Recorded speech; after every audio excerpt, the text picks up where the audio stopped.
Hey guys, it is Cheryl and Dave. Welcome to episode number 3 of CFCO at Home. And we are super excited because we have another special guest joining us today, Mr. Jason McCoy. Hey, how you guys doing? Yay! Thanks for joining us, Jason. Really appreciate it. You had a beard and now you don't have a beard. That is correct. You just took it off? In the last few days, yeah. I went out for a run and I got back and I was like, yeah, that's enough of that. So how did it feel coming out? Like, how long did you have it on? For about 3 weeks, maybe a month. That's it. So how did it feel when it came off? Did everything feel cold, like the wind on your face and stuff? It felt a little weird. It was tough getting the chin hairs off. It was like that took a lot of effort. Little elbow grease there. All right. I've had this on for so long. If I take it off, I look like a turtle. You know, I got no chin. Like I can't pillow. I can't pillow in a pillowcase by myself, so I'm just gonna leave the beard on. How long have you had your beard, Jason? 25 do you years. Remember, I was like, do you remember a time without it at all? Or I do. When I was young, you know what? Until I was in my 30s, I really couldn't grow a visible beard. But now it's kind of my thing. You know. It's just what it is. But if I don't have it on, I look like I'm 12. Maybe not now, but I mean, I used to look like I was 12 all the time, perpetually. And I'm glad I don't. I remember a fresh-faced Jason McCoy busting onto the scene with a little bit of You and Born Again in Dixieland, and there was no facial hair then. No, there wasn't. You know, it's amazing. Like those songs, like we still hear them on the radio now and then, and like Dixieland is one of those songs that just has a life that goes on. And so I get a lot of, when we're doing Hammer shows, we'll get requests for that too. And I'll do it. And then we get a lot of young girls come up to me. There'll be, 18-year-old girl come up and go, "Are you Jason McCoy?" I go, "Yeah." And she goes, "My grandma loves your music." And I'm no, but it's great. It's amazing having a song like that. Like that was 1998. And just to have that kind of longevity. I mean, I'm like everybody else in this business, you just want to have a song on the radio, and then to have one that sticks around for a while is pretty awesome. So, but thank you very much for playing it. No problem. So, Jason, what have you been up to during this quarantine self-isolation time? Where are you at? Are you in Canada? Are you down in Nashville? I'm at home here. We have a farm just outside of Barrie, and we're up in Minising is the area. And it's just between Barrie and Wasaga Beach. So we're here, and we've got a little better than most, I think, because we've got a couple acres, a couple of dogs and kids can run around and stretch their legs, which is great. I really, my heart goes out to the folks who are in, a condo or an apartment or things like that, and really hold up and can't get out and get some fresh air and enjoy. But we've been up here. We had a place in Nashville, just recently sold it, but we were down there for years, and decided just to settle down in Canada here. I'm about maybe 2 miles from where I grew up, so it's nice. We're home. So have you learned any new skills at all since you've been locked up? My wife's right here. Have I learned any new skills? Nope. Oh yeah, I've learned some. I don't know if I learned lumberjack skills, but I've been refining my lumberjack skills. We have lots of trees on the farm here, so I had to cut down a few and get ready for the winter, fall, and stuff like that, and just some deadwood, cleared up some apple tree issues and things like that. So I'm pretty much a lumberjack. I'm pretty sure I'm qualified now. Do you have the lumberjack plaid? Yeah. Do you have the lumberjack plaid and the axe?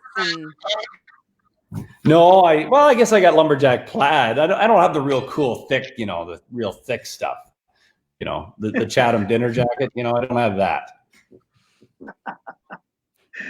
Fantastic. Well, we need to talk about We Are One.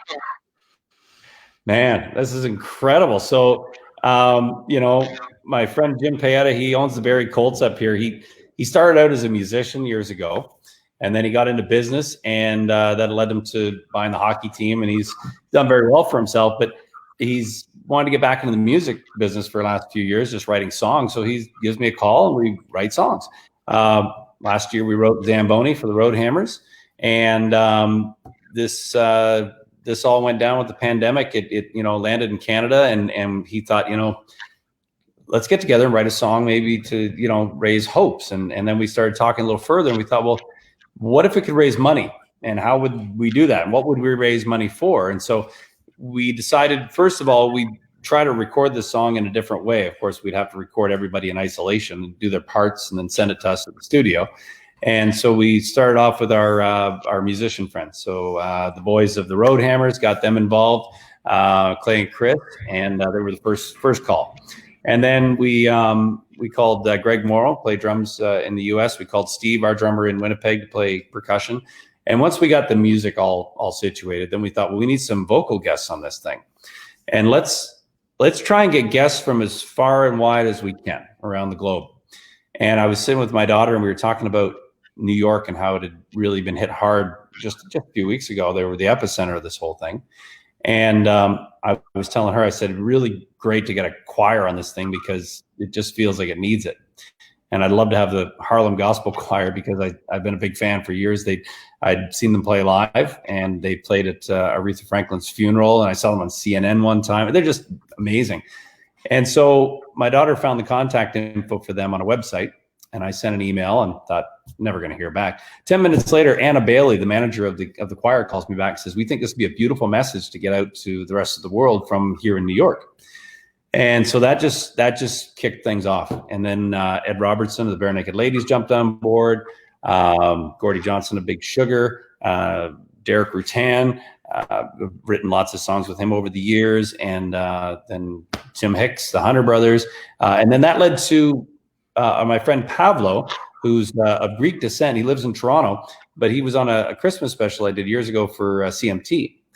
And he said, I got the perfect gal, and that's his friend Zoe over in Greece. So she played some accordion on it, but it's kind of like a drone kind of, it's just a neat world feel to it. And then Jessica Falk, who's a friend of a friend, played piano in Sweden and sang on it. Haley Jensen from The Voice in Australia, Saltbush Six Band from Australia. It's our friend Mr. J and Didier Beaumont from France. So it's just kind of a 6 degrees of separation thing. It was just a matter of just asking friends to make music together to maybe send this thing around the world. Amazing. So from start to finish, how long did it take? 9 days. Wow, that's quick. Oh yeah, we literally didn't sleep for 9 days. Well, a little more than that actually. And I was fun to be around too. My kids and my wife will tell you that. I was a super dad and husband. But no, we really we had great support with our families, Jim and I, and our producer Russ Broom. He was the guy who got all the tracks and made it all make sense. And Sean Smith out in Calgary, he put the video together. He was getting all these videos from these people around the world and had to get them to send them in the proper format and stuff. It was a massive undertaking, but I didn't do it myself. Jim did. We didn't do it ourselves. We had a great team. And then beyond that, we thought, well, how are we going to raise money with this thing? And so we came up with a couple of concepts, and Jim took care of the website. Him and his friends got that all going. And we thought, we'll start a website. It's called weareoneworld.net. And that's, well, the one is, there we go right there, weareoneworld.net. The one is numeral. And if you go to that website, you can click on the buttons. There's a Red Cross button, and there's also one for the Unison Fund, which take care of the music industry in times of crisis, which is right now because nobody's playing and touring, of course. You can donate that way. But the other way that this raises funds is through the royalties. So the 100% of the royalties of this song are being donated. And whether it gets played on the radio or whether it gets played on the internet, it generates royalties. And it'll take some time for those to come in. But as they do, that'll be passed on to the Unison and Red Cross. And further to that, we thought, well, we want to show that we are one. We've always heard that, you hear the saying, music has the power to unite and bring us together. And you hear that. And as a music fan, you know that. But we decided we would kind of put this to the test and put it out there to get the voice of the people of the globe to join in. And so we made the backing tracks of the song available for free at our website.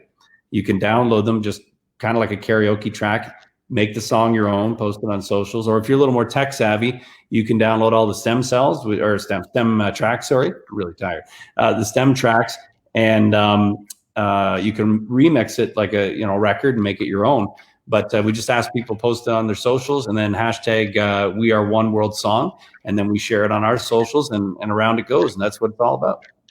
That is so cool, Jason. I love the entire idea and the process. I can only imagine how long, as you mentioned, that took. Can you get that cool hat at the website too? Yeah, yes, you can. I got the first one.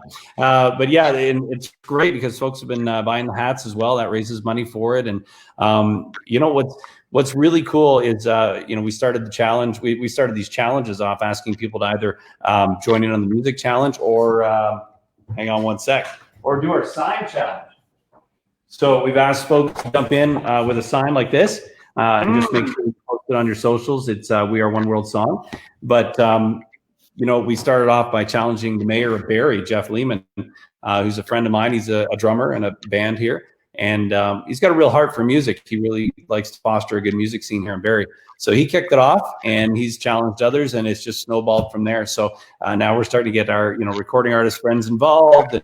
And the cool part, though, is that we're hearing young people getting involved who, maybe have never posted themselves singing on social media before, or maybe some people have a local band and they're doing it.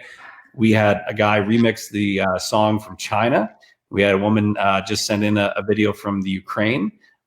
We've been getting folks just down the road here, with doing their versions. And that's what it's all about. It's just post it and have some fun. And we're getting some great submissions of people who, these amazing voices otherwise maybe we didn't get the chance to hear or share.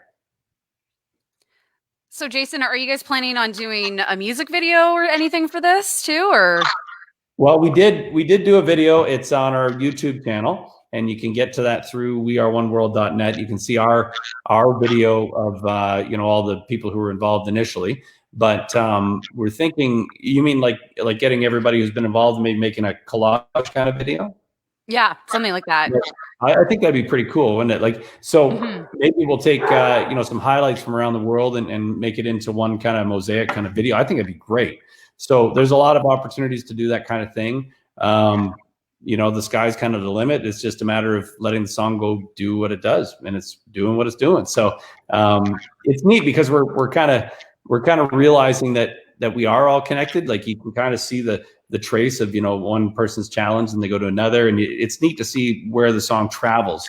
And it's kind of a small world after all, No kidding. I mean, it's like it's taking on a life of its own in such a good way, and it's such an important message. I think we all need to hear right now, and we're happy to be spinning it on CFCO too. It's a great song. Man, thank you. Well, first of all, I appreciate you guys playing. I appreciate you taking the time to chat about it here this evening. And if anybody wants to get involved, make sure you head over to our website, weareoneworld.net, and we just encourage you to sing along. And it's that simple. We were talking about how the thing that is keeping us apart right now is in a lot of ways actually bringing us closer together through things like this, social media. And you may not get the chance or have had the time to check in with your friends on social media in different ways, but this pandemic, although it's serious business, it's a horrible thing. It has helped us tap the brakes a little bit as a world, and just kind of recalculate and reassess what's really important. So I'm just glad that music can be part of that. Yeah. So Jason, you mentioned your wife is there. Do you guys have any kids hanging around the house too? Yeah, my son was just in the back there. He's doing some homework and getting that, trying to get ahead of that. My wife, she's the homeschooler, that's for sure. Big words, big numbers, I'm out. But she's got that all down, and it's getting to be a little, we're getting a little cabin fever. The kids want to get with their friends. It's nice to have social media to keep in touch with people, but it's obviously not the same, as we all know. But like I said, we're lucky. We got a couple acres where the kids can go out and play and stretch their legs a little bit. So we're doing all right.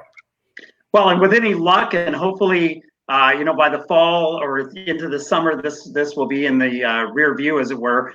You'll be hosting CMAOs again, right? Coming up this year.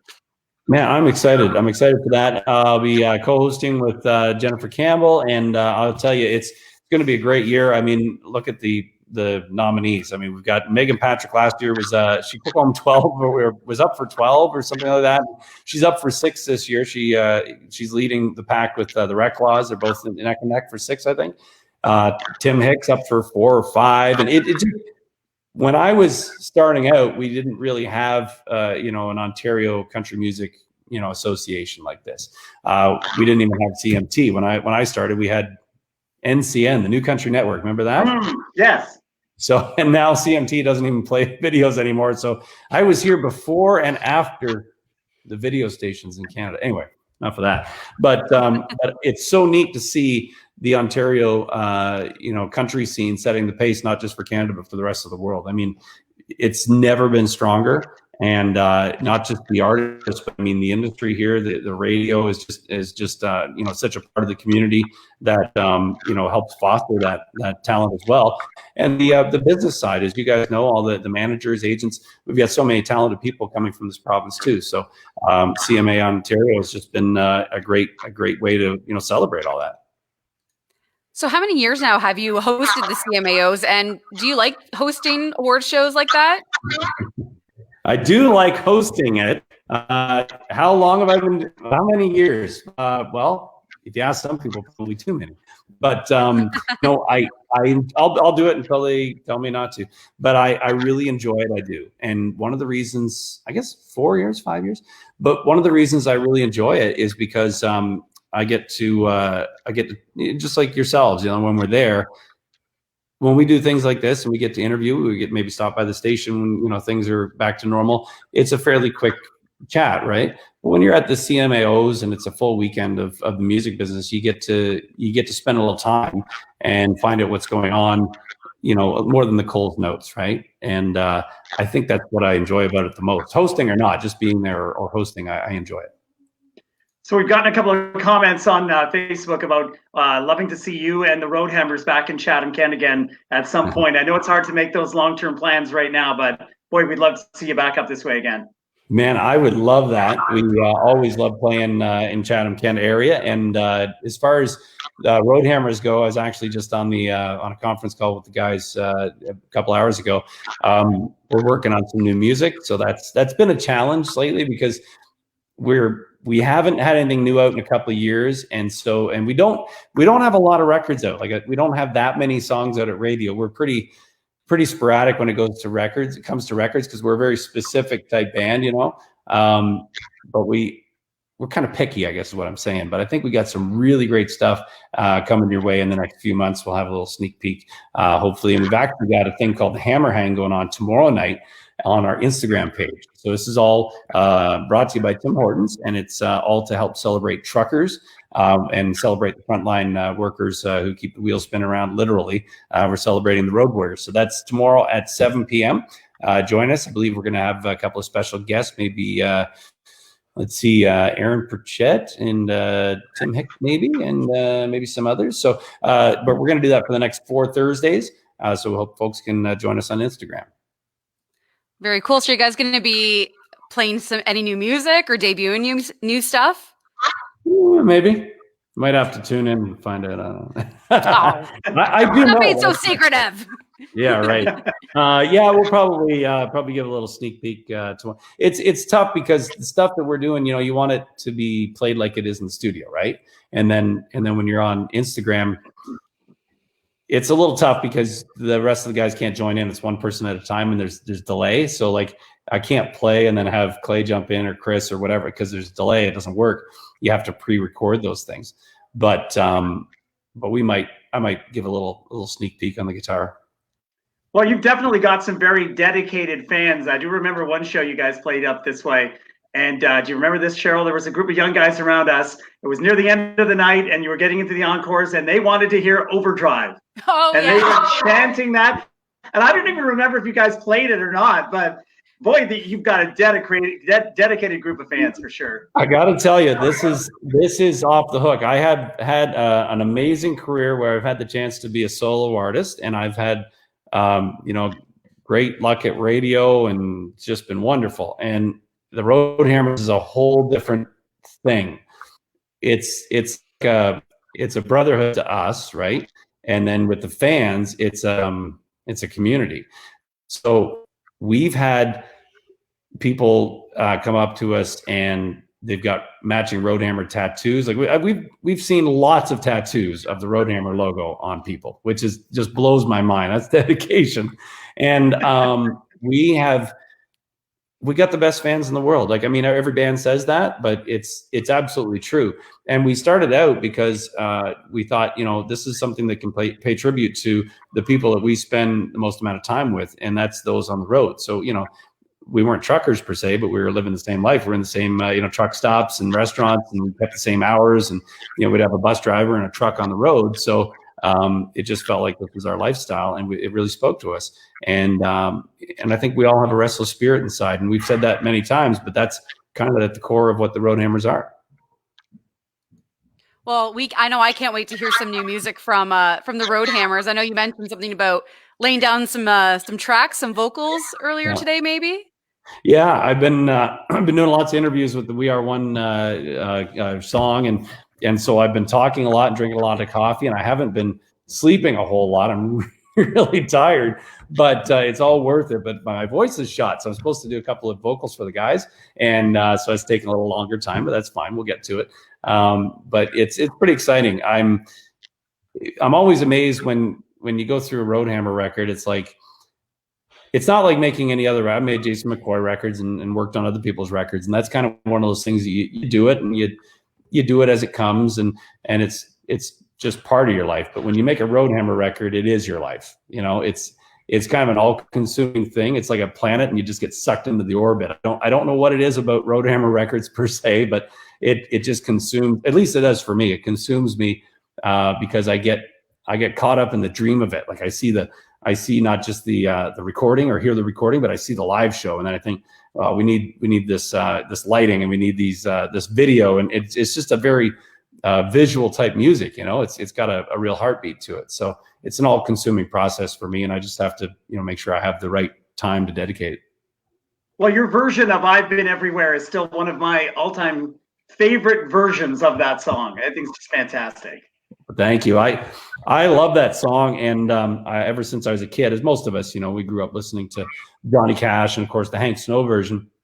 I didn't know this when we cut it, and I'm quite a you know, historian of country music, but the song was originally written in Australia, and so we'd toured down there quite a bit. And by the time we'd recorded the song and we were made aware of this, it was recorded in Australia, and all the towns were Australian.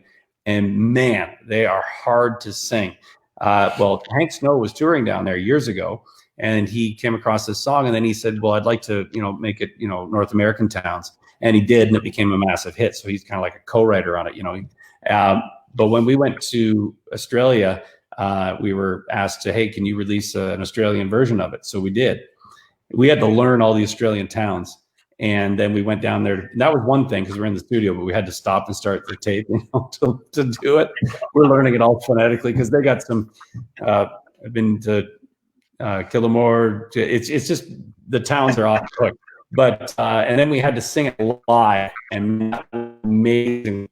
That was amazing. I think I broke my tongue, but I was going to see if I can find the lyrics for you here. Yeah, because I want to know what was the hardest town to pronounce. Well, I'll tell you right here. if you got a second. Sure. Oh yeah, of course.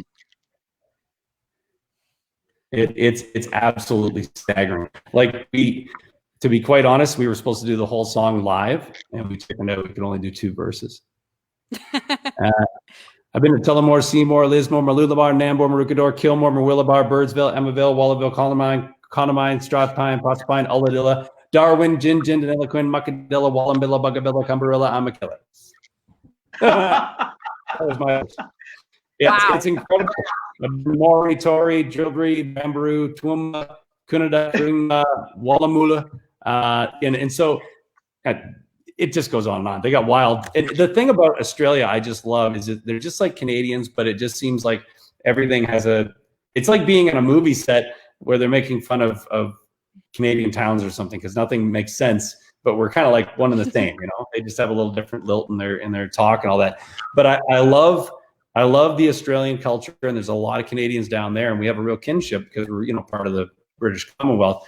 And I started going down there when I was probably in 1999, 98, 99, just around Born Again in Dixieland.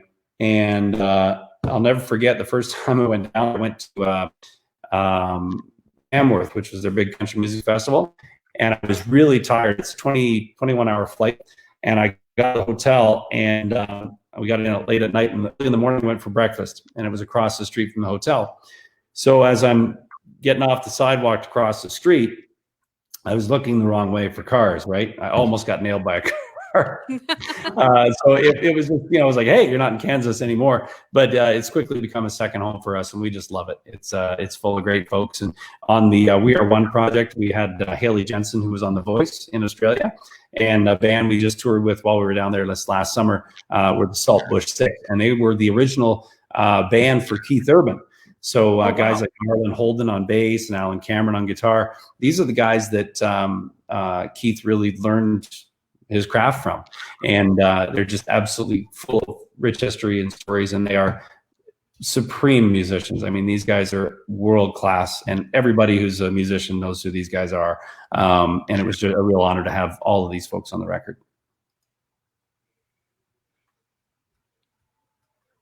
Very cool. Well, Jason, thank you so much for joining us. We really appreciate you taking your time. I know, as you said, you've been really busy promoting the single We Are One and the donation. So what's that website one more time for people to go check out? Yep. It's weareoneworld.net, the one being a numeral. And you know what? It has been busy, but it's been great. And I just really appreciate you taking the time to talk about it and spread the word, because this is a whole new project for myself and for my partner Jim on this, and it's been great. It's been really neat to see the music community rally around this type of thing.